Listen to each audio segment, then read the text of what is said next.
A Christmas Errand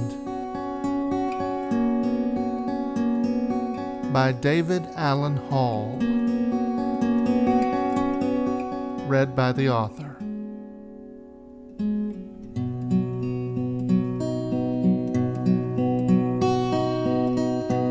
When my father called me into his bedroom, fear swirled around my gut. Fear he was about to tell me that he would soon die. If only I'd done something wrong and thought he was going to chew me out. But I knew that wasn't it.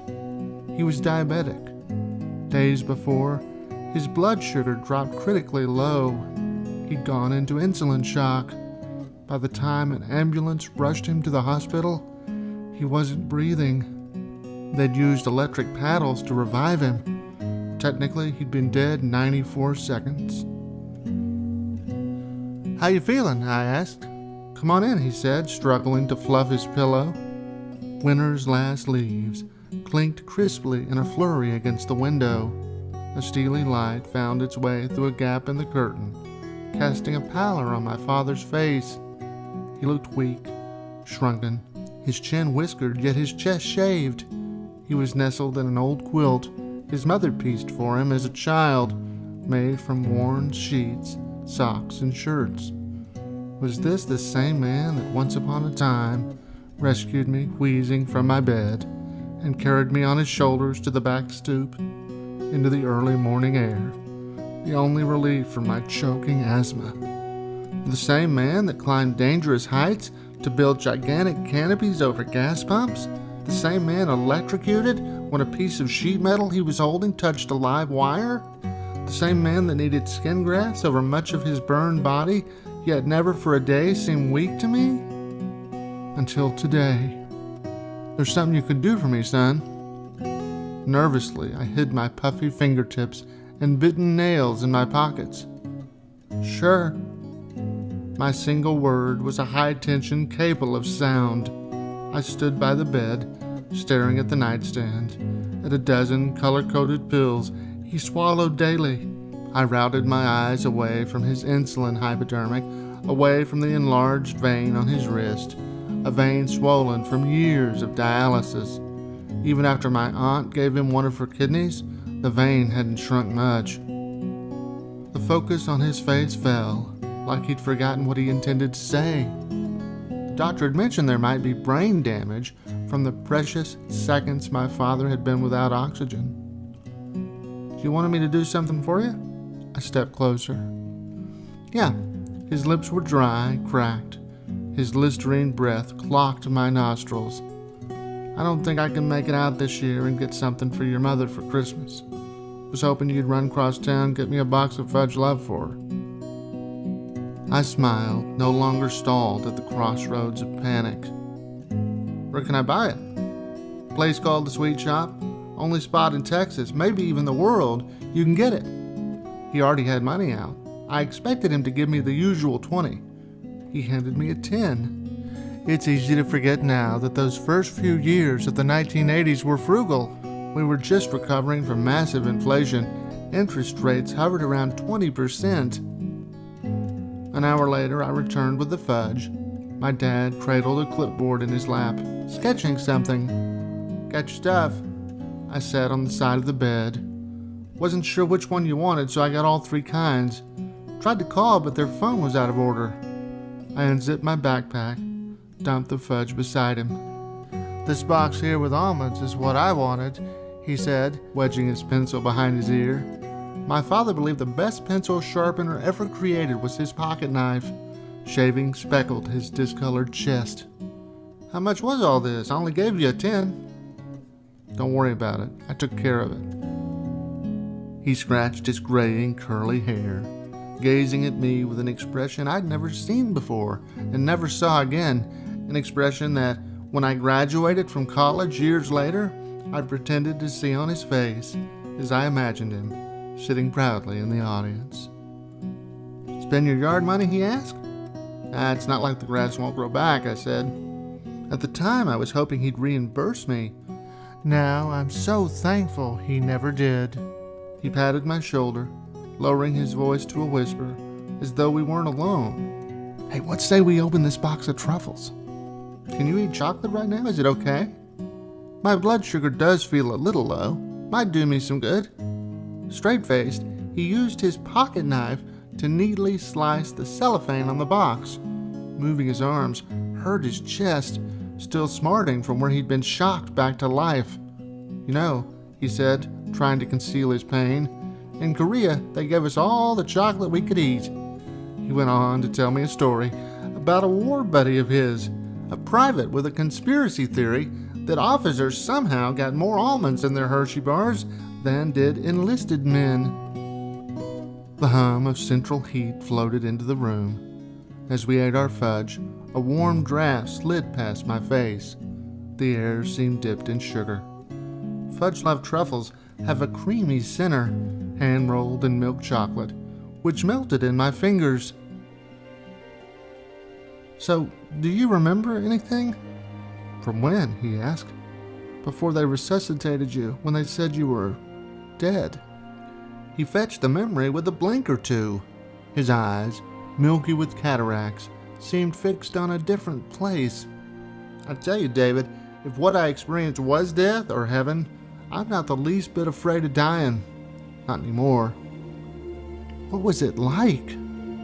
He smacked his fudge, sounding as though he was recalling a play from a Cowboys game. I was floating. It was completely tranquil.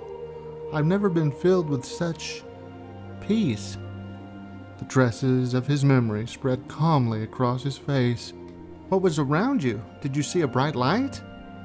Not a bright one. It was just white everywhere. But it was beautiful. So, it didn't feel like you were dreaming or anything? It felt just as real as I feel right now sitting here talking to you. I still find comfort remembering his words, a comfort that settled into my soul through the years. I'll never forget the serenity on his face, the blissful timbre of his voice as he shared his near-death experience. At that moment, I felt I could ask him anything. Not that we weren't normally close, but today was different. We weren't talking about the antics of JR on Dallas, or the National Booger Thumper Bumpers, a fictitious society he created and mentioned whenever he caught me picking my nose as a kid. You should apply for membership, he'd say. I started on my second truffle. I remember talking to you when you were about to go have your kidney transplant and thinking if it was me, I'd be scared big time. You didn't seem scared at all. He chuckled. They had me on some mighty fine juice. I was feeling no pain. A grin gained ground on his face, but I was plenty scared. Not as much anymore though, right? Not since you were floating. He flicked a wisp of hair from his eyes, scratched the flaking skin on his neck. Well, I'm talking about a different kind of scared. Not scared of dying exactly. Only thing I'm afraid of now, it took him a moment to finish his sentence, is leaving your mother alone. His perpetually pleasant look was gone. Last couple of years since my transplant, every morning I get up and go out and watch the sunrise, and I tell you what, I appreciate it. He swallowed audibly, untwisting his mouth with a look that reached out for permanence. But the idea of leaving your mother alone, that's the one thing left in this life that scares me. Idiotically, I said, yeah, but I didn't have a clue. In the decades since, I've realized that almost anything worth knowing can't be comprehended in youth. Wasn't my fault. Being 17, the wild world, moving like a mirage, was still in front of me. I simply hadn't lived long enough to gain perspective, to understand and appreciate what was truly precious. My dad whittled his pencil tip, then tweaked his diagram.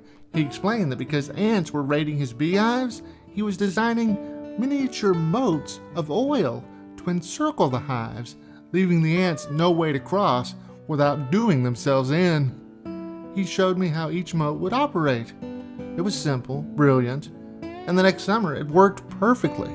My father never considered himself a, quote, educated man, not having gone to college, yet he was the most practical problem solver I've ever known. We reacted to the sawtooth sound of the garage door going up on the other side of the house. My mom was home. It signaled the beginning of the end of our conversation. I slipped the unopened boxes of fudge in my backpack to wrap later. I'm going to remember what you told me about floating. I'm a whole lot less worried about dying now. He looked amused. At your age, I wouldn't worry about dying. Worry about making a living. That's a whole big mess of worry. Best thing I found for it, whether it's fretting about $1 or about ants getting in my honey, you got to be able to go look in the mirror every day and be willing to listen to what that fella looking back at you has to say. He took a deep breath, as if trying to inhale durability. I might fool everybody, might win all the praise and money in the world. If I ain't honest with that fella in the mirror, and then, like a mischievous child, my dad, at the time barely older than I am now, moved quickly before my mom walked in to hide the open box of candy and stray, crinkly liners under the quilt. His motion knocked over some flowers on the nightstand, leaving a daisy with the broken neck. Our moment was over.